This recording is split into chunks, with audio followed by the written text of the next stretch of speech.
नमस्कार साथियों, मैं डॉक्टर अनिल मिश्रा सर्वोत्तम करियर पाथ के इस ऑनलाइन पोर्टल पर आप सभी का हार्दिक अभिनंदन करता हूं। जैसा कि आप सभी जानते हैं, हम इतिहास विषय के अंतर्गत भारतीय राष्ट्रीय आंदोलन के बारे में चर्चा कर रहे हैं और हमारी चर्चा चौरा चौरी की घटना के बाद गांधी की गिरफ्तारी तक पहुंच चुकी थी। कुछ अहम सवालात कि भारत में तो घटनाएं घटी रही थी, भारत के साथ साथ विदेशों में भी भारतीय राष्ट्रीयता के लिए, भारतीय राष्ट्रीय आंदोलन के लिए अनेक प्रयास किए जा रहे थे। इन्हीं प्रयासों में से एक प्रयास की चर्चा आज हम करने जा रहे हैं और वो प्रयास था एमएन रॉय के द्वारा सीपीआई की स्थापना। तो आइए हम पहली चर्चा जो है एमएन रॉय की मॉस्को में स्थापित जो पार्टी है सीपीआई, उसके बारे में चेक करते हैं।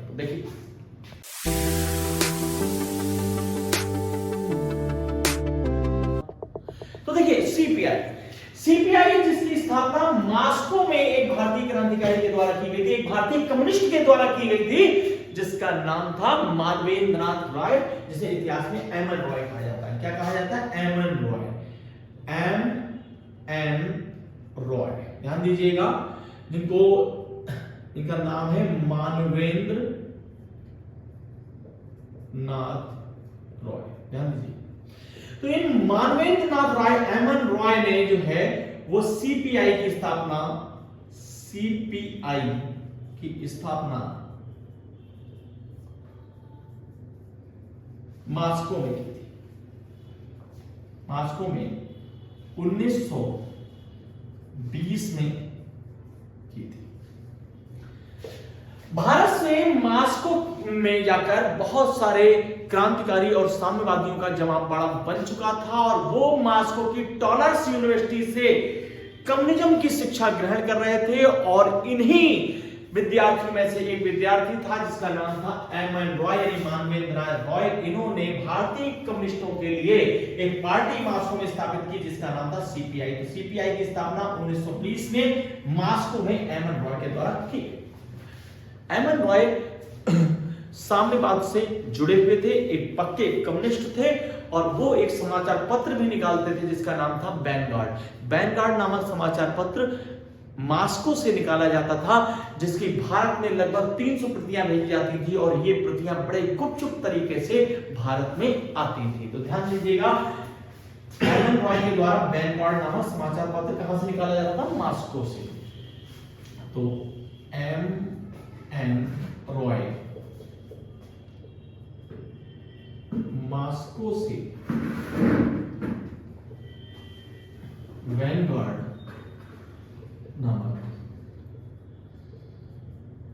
समाचार पत्र निकालते,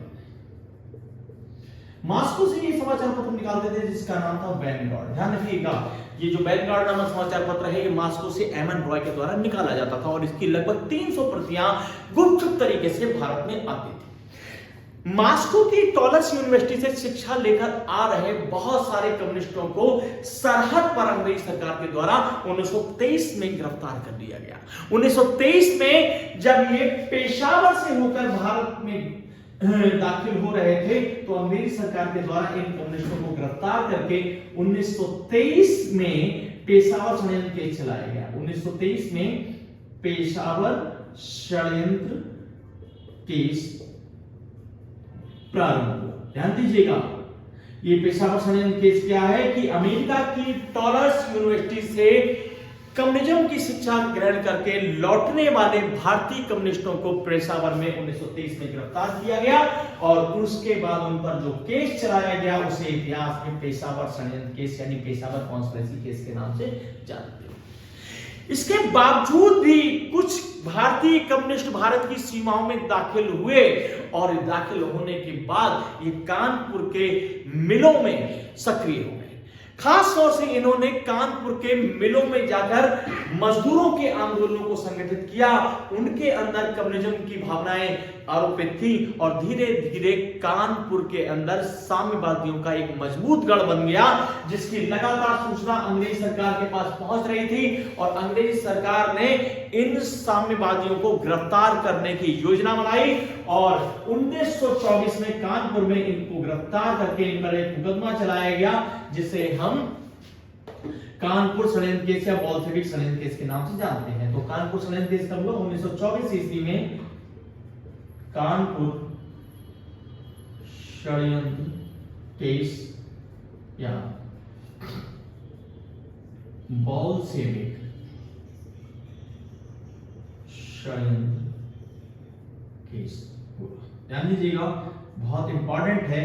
कानपुर कॉन्स्पिरेसी केस या फिर बोल्शेविक कॉन्स्पिरेसी केस, ये एक ही केस है और ये 1924 में हुआ। तो कानपुर कॉन्स्पिरेसी केस यानी बोल्शेविक षड्यंत्र केस कब हुआ?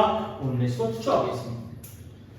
देखिए 1924 का जो वर्ष है वो तमाम गतिविधियों के लिए जाना जाता है। जैसा कि मैंने आपको बताया था कि मार्च 1922 में गांधी को गिरफ्तार कर लिया गया, लेकिन उसके बाद जब गांधी गिरफ्तार हो गए तो गांधी को जेल के अंदर डाल दिया गया था और उनको 6 वर्ष की सजा हुई थी। लेकिन स्वास्थ्य कारणों के कारण गांधी को 1924 में ही रिहा कर दिया गया और गांधी इसी वर्ष यानी 1924 में कांग्रेस के बेलगांव अधिवेशन के अध्यक्ष बने।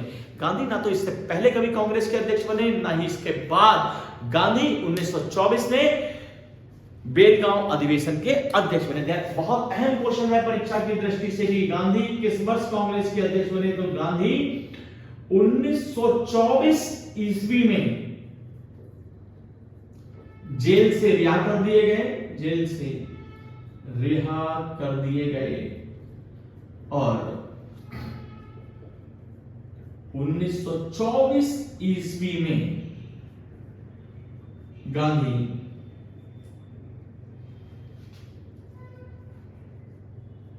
बेलगांव अधिवेशन के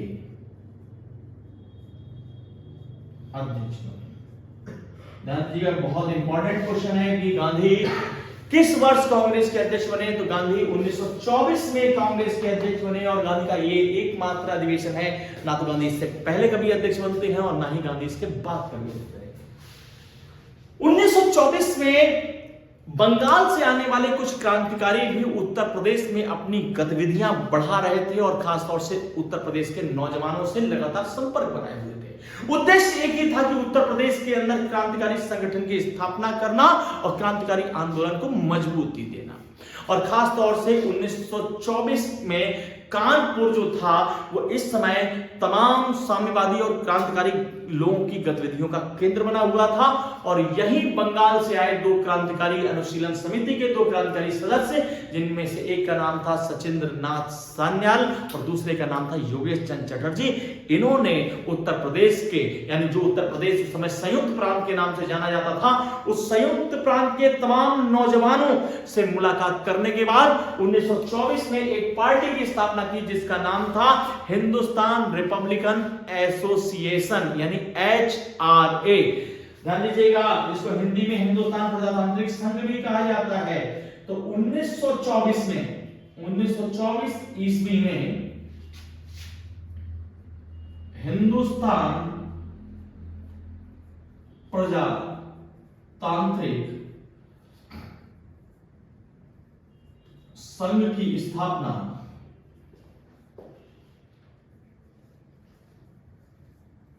कानपुर में सचिंद्र नाथ सान्याल व योगेश चंद्र चटर्जी ने की, जिसको इतिहास में HRA हिंदुस्तान रिपब्लिकन एसोसिएशन के नाम से जानते हैं। कभी कभी परीक्षा में यह भी प्रश्न आ जाता है कि HRA का गठन कब हुआ? तो HRA का गठन कब हुआ? 1924 में। कहां हुआ? कानपुर में। और यह गठन सचिंद्र नाथ सान्याल और योगेश चंद्र चटर्जी के द्वारा किया गया। इस पार्टी में संयुक्त प्रांत के तमाम नवयुवक शामिल थे, जिसमें राम प्रसाद बिस्मिल, अशफाक उल्लाह खान, चंद्रशेखर आजाद, मनमथनाथ गुप्त, जो है किशोरी लाल, मुकुंदीप लाल, तमाम बनारसी दास आदि तमाम बड़े बड़े क्रांतिकारी इस संगठन में शामिल थे। इस संगठन ने अपनी गतिविधियां संयुक्त प्रांत में बढ़ा दी और शुरुआती समय में दल के लिए आर्थिक साधन इकट्ठे करने के लिए इस संगठन के द्वारा समय समय पर कुछ डकैतियां भी डाली गई। खैर, 1924 का जो वर्ष है वो बहुत अहम वर्ष है। यहां जैसा मैंने अभी आपको बताया था कि 1920 में सीपीआई यानी कम्युनिस्ट पार्टी ऑफ इंडिया की स्थापना मास्को में तो हो गई थी, लेकिन ये भारतीय क्रांतिकारियों के लिए मास्को में काम करने वाला एक संगठन था। अभी तक भारत में किसी कम्युनिस्ट संगठन की स्थापना नहीं हुई थी और इसकी आवश्यकता महसूस की गई, और कानपुर के ही एक उत्साही व्यक्ति जिनका नाम था सत्यभक्त ने आईसीपी इंडियन कम्युनिस्ट पार्टी की स्थापना 1924 में कानपुर में की गई। देखिए दोनों बातें अलग अलग हैं, ये है सीपीआई और अब हम जो बात करने जा रहे हैं वो है आईसीपी इंडियन कम्युनिस्ट पार्टी, भारतीय साम्यवादी दल। 1924 में आईसीपी की स्थापना सत्यभक्त द्वारा कानपुर में की गई। ध्यान दीजिएगा, आईसीपी जिसका पूरा नाम है भारतीय साम्यवादी पार्टी या दल, भारतीय साम्यवादी दल। तो इसके संस्थापक कौन है भाई? उत्तर होगा सत्यभक्त। ये सत्यभक्त के द्वारा स्थापित की गई थी। और एक बहुत अहम पहलू कि सत्यभक्त कानपुर से एक अखबार भी निकालते थे जिसका नाम था सोशलिस्ट यानी साम्यवादी। तो साम्यवादी नामक समाचार पत्र किसके द्वारा निकाला जाता था? सत्यभक्त के द्वारा। तो कानपुर से, ध्यान दीजिएगा, कानपुर से सत्यभक्त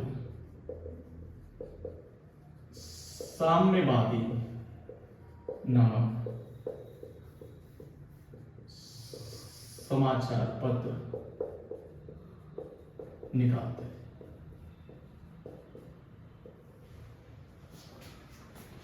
बहुत अहम क्वेश्चन है कि सत्यभक्त कानपुर से कौन सा समाचार पत्र निकालते थे? उत्तर हमारा होगा साम्यवादी। ध्यान दीजिए, सत्यभक्त का ही प्रयास था कि पूरे भारत से साम्यवादियों को एक मंच पर लाकर इकट्ठा किया गया और पहला अखिल भारतीय साम्यवादी सम्मेलन 1925 में कानपुर में हुआ। तो प्रथम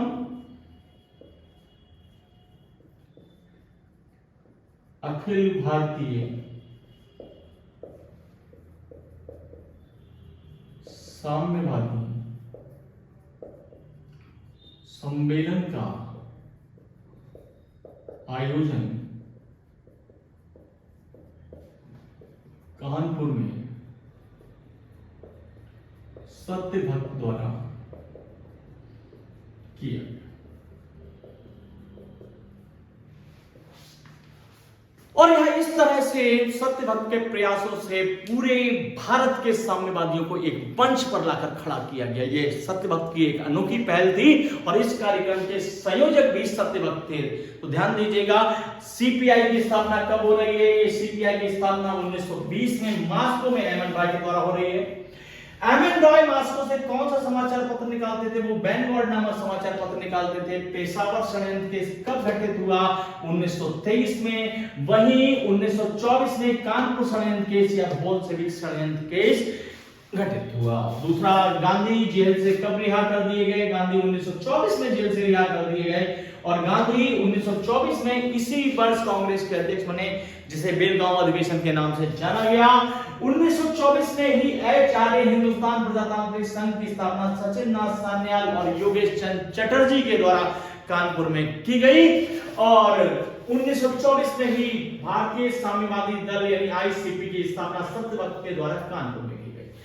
कानपुर से सत्यभक्त एक समाचार पत्र भी निकालते थे जिसका नाम था साम्यवादी। और मैंने बताया कि सत्यभक्त के ही प्रयासों से प्रथम अखिल भारतीय साम्यवादी सम्मेलन का आयोजन कानपुर में किया गया जिसके संयोजक सत्यभक्त थे।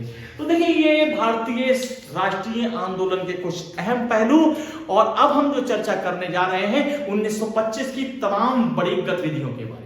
तो जैसा हम चर्चा कर रहे थे 1925 के वर्ष के बारे में, बहुत महत्वपूर्ण है। 1925 ईस्वी में तमाम बड़ी गतिविधियां घटित होती हैं। पहले, ये वो वर्ष है जिस वर्ष जो है भारत का मजदूर आंदोलन भी भारतीय राजनीति में सक्रिय हो गया और उसके द्वारा तमाम संगठनों की स्थापना इस वर्ष की गई।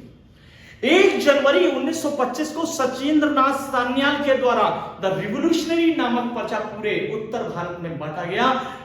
हर स्टेशन, हर शहर, हर जगह इसकी प्रतियां बांटी गई। ये पीला पर्चा था और इतिहास में ये पीले पर्चे के नाम से दर्ज हुआ। तो ये द रिवोल्यूशनरी नामक पर्चा किसके द्वारा बांटा गया? तो 1925 ईस्वी में जनवरी 1925 में द रिवोल्यूशनरी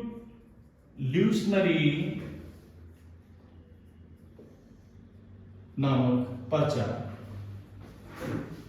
पूरे संयुक्त प्रांत में बांटा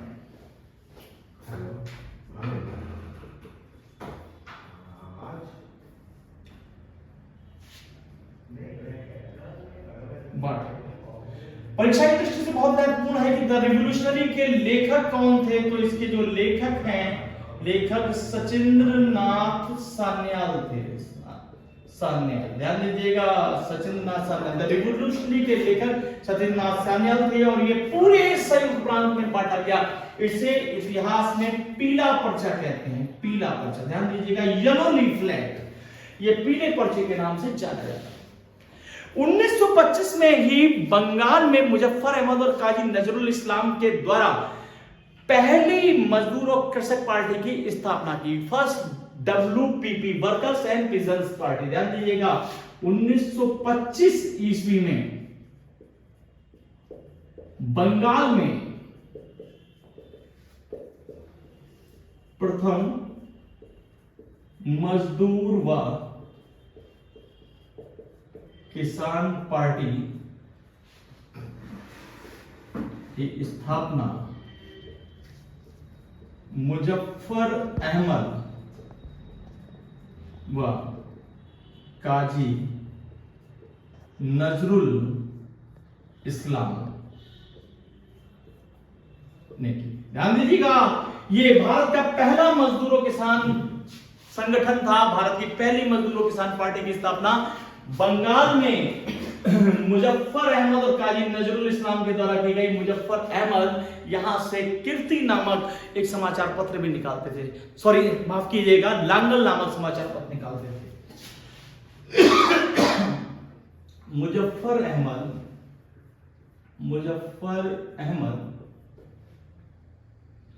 बंगाल से लांगल नामक समाचार पत्र निकालते। ये बहुत अहम सवाल है। तो बंगाल में पहली मजदूर और किसान पार्टी की स्थापना मुजफ्फर अहमद और काजी नजरुल इस्लाम ने की और वहां से वो एक समाचार पत्र भी निकालते थे जिसका नाम था लांगल। बहुत अहम प्रश्न। दूसरी मजदूर और किसान पार्टी की स्थापना अगले ही वर्ष यानी 1926 में पंजाब में की और ये स्थापना सोहन सिंह जोश ने की। और सोहन सिंह जोश पंजाब से एक समाचार पत्र निकालते थे जिसका नाम था कीर्ति। ध्यान दीजिएगा, 1926 ईस्वी में दूसरी मजदूर एवं किसान पार्टी की स्थापना पंजाब में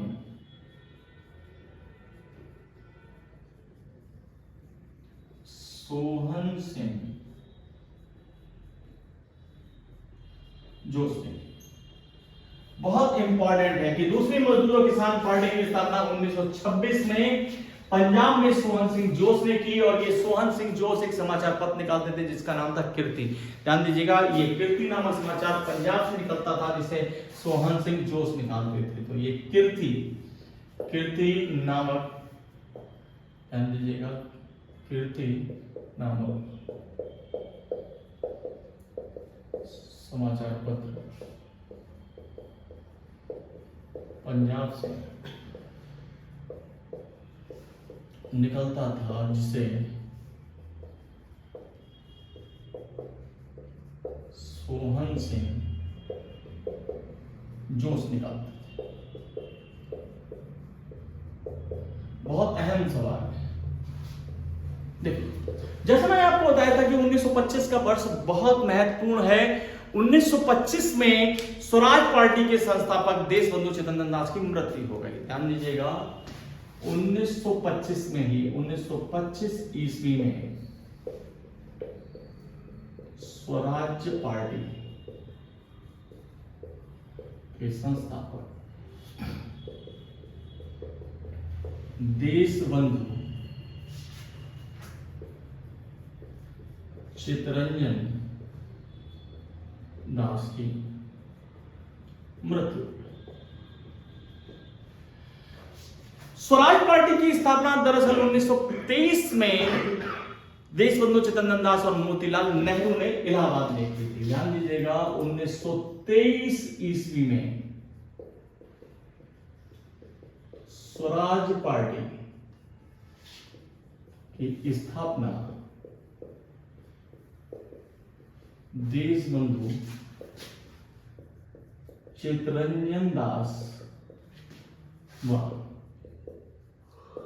मोतीलाल नेहरू ने की थी। और स्वराज पार्टी ने कुछ कार्यक्रम निश्चित किए थे जिसमें काउंसिल प्रवेश की नीति और अड़ंगा नीति बहुत महत्वपूर्ण है। ध्यान दीजिएगा कि काउंसिल प्रवेश की नीति, काउंसिल प्रवेश की नीति व अड़ंगा नीति स्वराजवादियों की थी।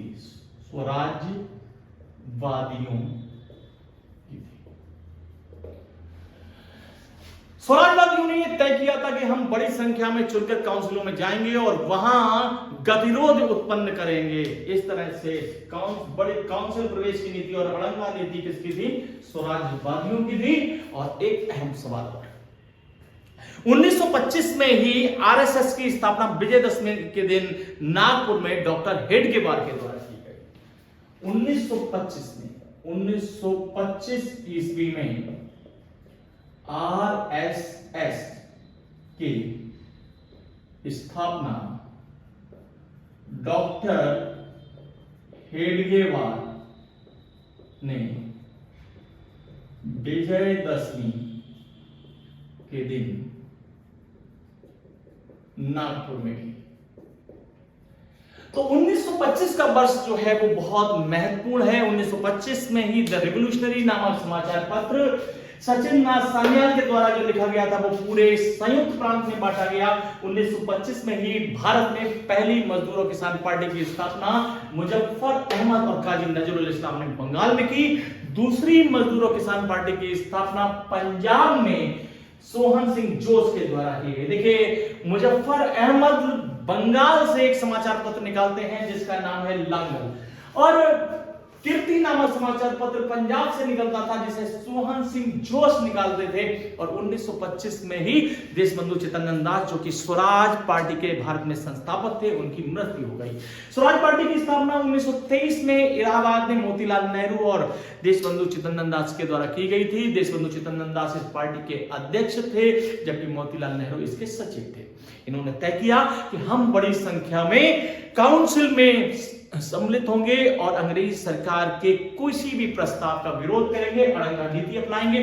तो अड़ंगा नीति किसकी थी? स्वराजवादियों की थी। काउंसिल प्रवेश की नीति किसकी थी? यह भी स्वराजवादियों की।